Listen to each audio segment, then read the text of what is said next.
An Iowa woman was selling more than makeup and cell phones out of her store. Now she's headed to federal prison.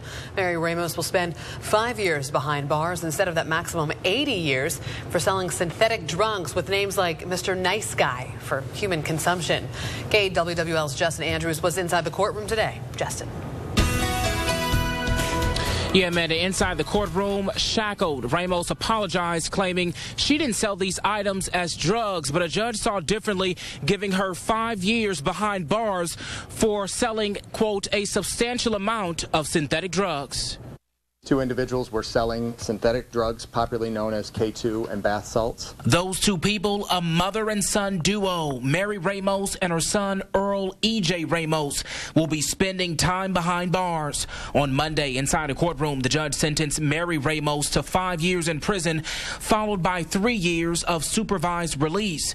This all comes after Ramos managed a store in Cedar Rapids selling synthetic drugs to undercover officers. Now the synthetic drugs you're seeing here are not the ones seized from Ramos, but agents say they found a lot more synthetic drugs in Ramos's home in Evansdale, and she even sold some to a confidential informant in Black Hawk County. In all, drug agents found more than 1,800 packages of synthetic drugs, and that's just counting the amount she sold. Since this case, the Tri-County Drug Task Force says they've seen less synthetic drugs on the streets.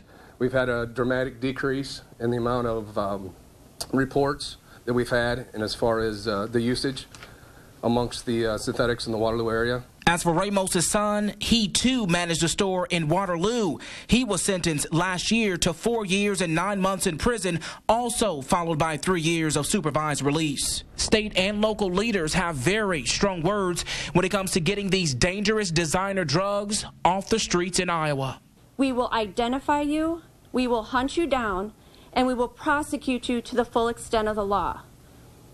Make no mistake, we are fighting for the lives of our children. Now, Amanda, the judge did grant leniency recommended by prosecutors since Ramos, didn't have any criminal history.